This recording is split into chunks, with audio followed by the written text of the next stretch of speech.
Reach Mercury Media. For all kinds of digital media production works, our professional team will create the best output. Consult with us today.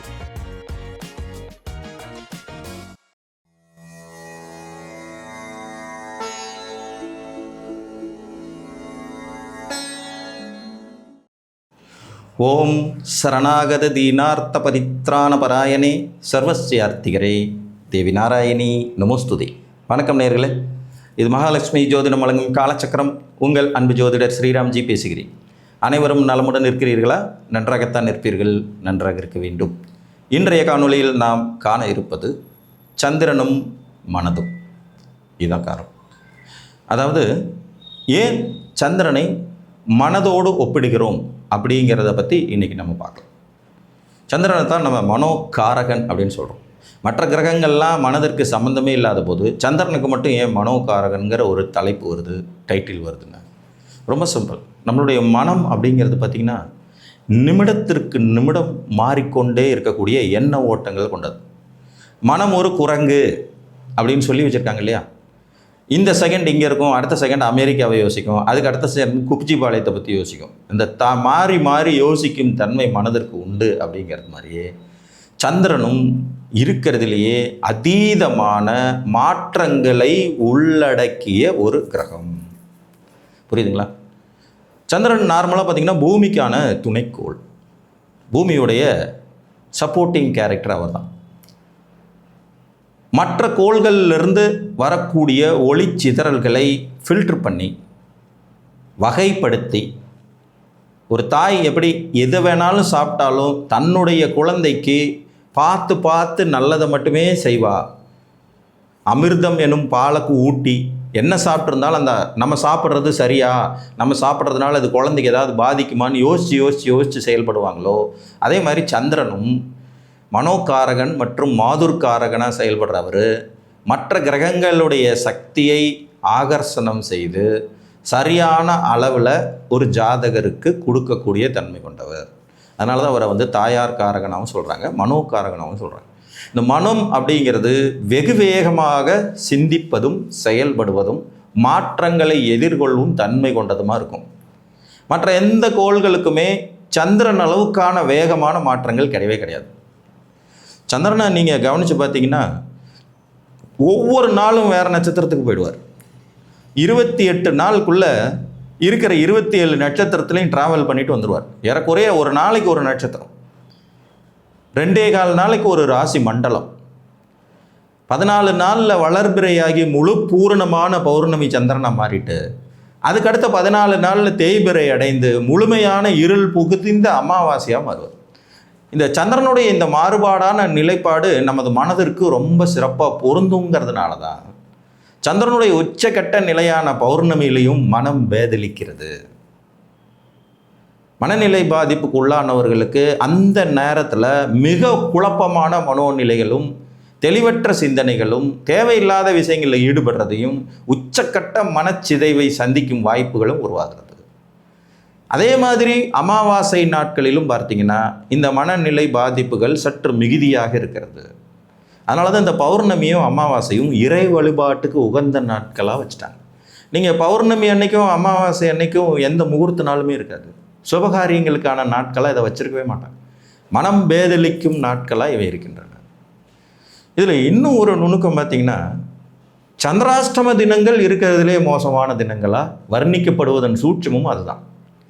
உங்களுடைய ஜென்ம ராசிக்கு 8வது ராசியில் சந்திரன் travel பண்ணிகிட்டு இருக்கிற அந்த 2.25 நாளில் நீங்கள் தப்பான முடிவுகளை எடுப்பது, விபத்துகளை சந்திப்பது, பிரச்சனைகளுக்குரிய வார்த்தைகளை பேசிவிடுவது, கைகலப்பில் ஈடுபடுவது, சண்டை சச்சரவு வம்பு வழக்குகளை சந்திப்பதுங்கிறது மாதிரியான நெகட்டிவான விஷயங்கள் நிறையா நடக்கும் அப்படிங்கிறத கணித்த நமது முன்னோர்கள் மனம் பேதலித்திருக்கும் அந்த நாளில், அந்த நாட்களில் நீங்கள் கூடுதல் விழிப்புணர்வு கவனத்தோடு இருக்க வேண்டியது அவசியம். இப்போ நீங்கள் மேச ராசியில் பிறந்திருக்கீங்கன்னா விருச்சிக ராசியில் சந்திரன் ட்ராவல் பண்ணிகிட்டு இருக்கிற நாள் உங்களுக்கு மோசமான சந்திராஷ்டம்.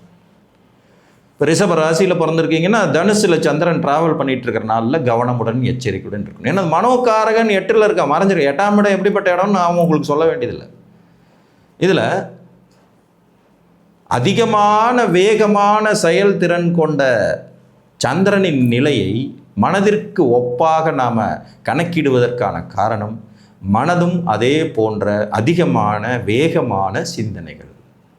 மரத்துக்கு மரம் தாவர மாதிரி மனம் என்பது ஒரு நிலையற்ற தன்மையோடு எங்கே வேணாலும் தாண்டும், எப்படி வேணாலும் யோசிக்கும், எந்த செயல்களை வேணாலும் யோசித்து பார்க்கும்.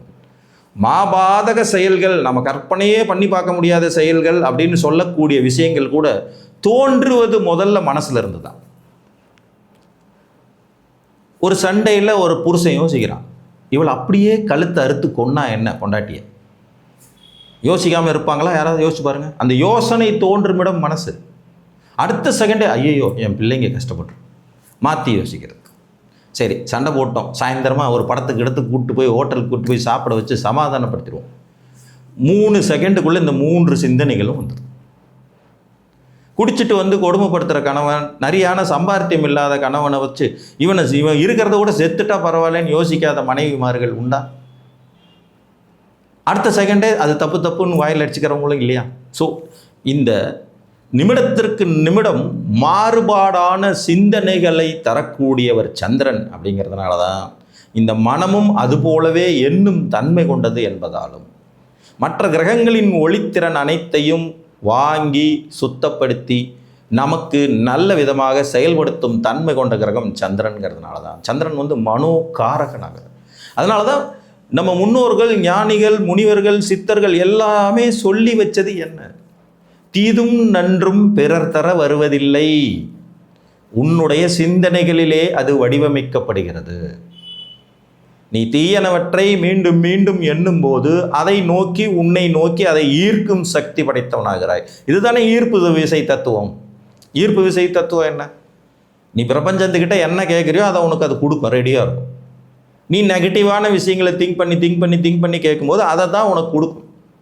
ஸோ அதனால தான் நம்ம முன்னோர்கள் நல்லவனை எண்ணுங்கள், நல்லவனவற்றை ஃபாலோ பண்ணுங்கள், தீய சிந்தனைகளுக்கு இடம் கொடுக்காதீங்க, பாசிட்டிவ் எனர்ஜியை உங்களை சுற்றி வளர்த்துக்குவோங்க அப்படின்னு சொல்கிறாங்க. மிகப்பெரிய சக்ஸஸ்ஃபுல்லான பீப்புள்ஸ் எல்லாருமே மற்றவர்கள் சொல்வதை காது கொடுத்து கேட்கவே மாட்டாங்க. தான் என்ன என்பதை தானே தீர்மானித்திருப்பார்கள், அதன்படியே சிந்திப்பார்கள், அதன்படியே அவங்க வெற்றியும் அடைவாங்க. நான் ஒரு அரசியல்வாதி, நான் இந்த நாட்டை ஆள்றதுக்கு தான் பிறந்திருக்கேன்னு நீங்கள் தீர்க்கமாக நம்ப ஆரம்பிச்சிட்டிங்கன்னா, வேறு யாரும் நம்ப வேண்டாம்னு அவசியமே இல்லை. நீங்கள் தீர்க்கமாக நம்ப ஆரம்பிச்சிட்டிங்கன்னா அது உங்களை நோக்கி வந்தே தீரும், ஒரு நாள் இல்லைனாலும் ஒரு நாள். இந்த தீர்க்கம் என்பதின் சூட்சுமம் தான் ஜாதகத்துக்குள்ளே ஒழிஞ்சிட்டு இருக்கிறது. கிரகங்களுடைய வலிமையான நிலைப்பாடு ஒருவரை தீர்க்கமாக சிந்திக்க வைக்கிறது. மாதக்கணக்கில் நகரும் கோள்களும் வருடக்கணக்கில் நிலைத்து நிற்கும் கோள்களையும் விட அதிக வலிமை கொண்ட கிரகம் சந்திரன் தான் என்பதனாலே தான் சந்திரனை உங்கள் மனதிற்கொப்பானதாக, மனதின் காரகனாக மாற்றுகிறார்கள். சந்திரனின் நிலை கொண்டே உங்கள் மனதின் சிந்தனையும் செயலும் இருக்கும். நல்ல சிந்தனைகளை நீங்கள் அதிகமாக வளர்த்து கொள்ள அதிகமான பாசிட்டிவ் எனர்ஜியை உங்களை சுற்றி பரவ விட உங்கள் ஜாதகத்தின் சந்திரன் இயற்கையாகவே வலுவடைய ஆரம்பித்து விடுவார். இந்த சந்திரன் வலுவடையும் போது வாழ்க்கை வெற்றிகரமானதாக மாறும் என்பதில் எல்லளவும் ஐயமில்லை என்று கூறி மனதின் காரகனான சந்திரனை மகிழ்வித்து வைத்துக் கொள்ளுங்கள். மீண்டும் ஒரு காணொளியில் உங்களை சந்திக்கும் வரை உங்களிடமிருந்து அன்புடன் விடைபெற்றுக் கொள்வது உங்கள் அன்பு ஜோதிடர் ஸ்ரீராம்ஜி. நன்றி, வணக்கம்.